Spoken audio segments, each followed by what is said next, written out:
Nasa mood na naman nga ni Ho ang yung Chinggo sa pag-voice over kaya naman meron na naman tayong mini vlog. Good day mga Chinggo, tara samahan nyo ako magluto-lutuan. Prepare ko muna aring mga ingredients na aking gagamitin kagaya na ring sibuyas at saka bawang. Hindi nga sana ako gagamit yan ng bawang kasi nga naaawa nga ako sa kanilang family pero no choice nga ako dito kaya naman magsusorry na nga lang ako. Hihiwain ko na nga diyan aring ating sibuyas at pagkatapos isusunod ko naman yung carrots. Babalatan ko pa rin naman ito kahit sinasabi nga nila na kahit hindi nabalatan ay ayos lang dahil mas healthy daw yun. Hindi ko na nga maalala kung kailan ako huling nagluto nito kaya naman nung bigla kong maisipan ay ang sabi ko nga'y for the go. Ginanito ko na lang yung pagkakahiwa ko nga nito para kahit papano ay meron namang design. Pininyahang manok is one of my paborito kaya naman for the go. Maghihiwa na nga lang ako din ng papaganiri at papagayon ay bahala na kayo sa hiwang gusto nyo. Nung una ay nag-iisip pa nga kami ni Yubo kung ano yung uulamin namin kung baboy o manok. Sabi ko yung manok na nga lang at meron na nga akong recipe para doon. Green at red bell pepper nga sana yung gagamitin ko nga din kaso walang green, puro red nga lang. At ito na nga yung mga ingredients ng ating alutuing pininyahang manok. And fast forward, nung mainit na nga itong ating mantika ay naglagay na nga ako dito ng kawali. Uy, baliktad yun.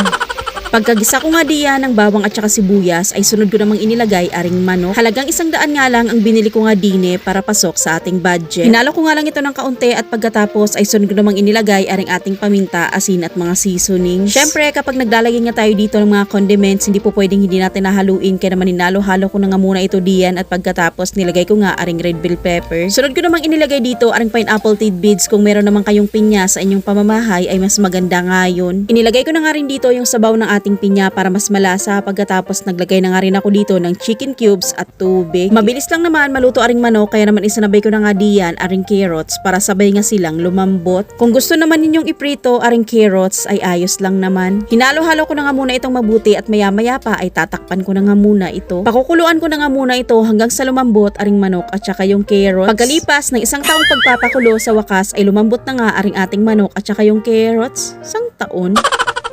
At pagkatapos ay inilagay ko na nga riyan aring evaporated milk. Hinalo-halo ko na nga muna ito riyan hanggang sa mag-well incorporated. Medyo matabang nga ito sa aking panlasa kaya naman nagdagdag nga ako rito ng kaunti pang asin. Hinayaan ko nga muna itong kumulo ng mga ilang minuto and voila, luto na itong ating pininyahang manok.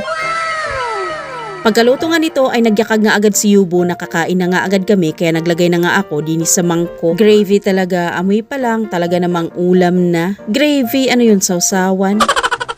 Magsandok na nga kayo riyan ng mainit-init na kanin and tara, samahan nyo kaming kumain. Sabi ko nga kanina, hindi ko na nga maalala kung kailan ang huling luto ko nito kaya naman napaka-excited ko nga dito. Ako talaga yung tipo ng tao na kapag kakain na ay naghahanap lagi ng sabaw kaya naman kapag nagluluto ako ng mga ulamin ay laging naglalagay nga ako ng sabaw. Naglagay na nga rin ako dito ng carrots at kaunting ulam at talaga namang pagkagutom ko pa. Bago nga ako kumain dito ay pinakain ko na nga muna yung batang lagi kong kasama din sa bahay na si Lawrence and nagustuhan naman niya ang aking niluto. Walang buhatan ng bangko, ay promise nagustuhan talaga ng bata are. Yung tipong kakasubo ko lang sa kanya ay nagpapasubo na nga uli agad. Ganon kasi talaga yung batang yun, kapag nagugustuhan talaga yung ulam ay sunod-sunod talaga yung pagpapasubo niya ng pagkain. Sabi ko nga mabuti na nga lang at nagustuhan ng bata para marami nga siyang makain. Anyways, hanggang dito na nga lang itong aking mini vlog. Maraming salamat po sa inyong panonood. Kung nagustuhan mo nga itong aking video, please leave a comment, like, share, and follow. Meron nga po pala akong mga account sa lahat ng social media kaya naman pwede nyong i-search or hanapin yung aking pangalan na Philip's Wife. Marami na nga po akong na-upload ng mga video na maaari nyong magustuhan kaya naman pasyalan nyo na nga lang yung aking mga social media accounts. Please follow and subscribe. Bye!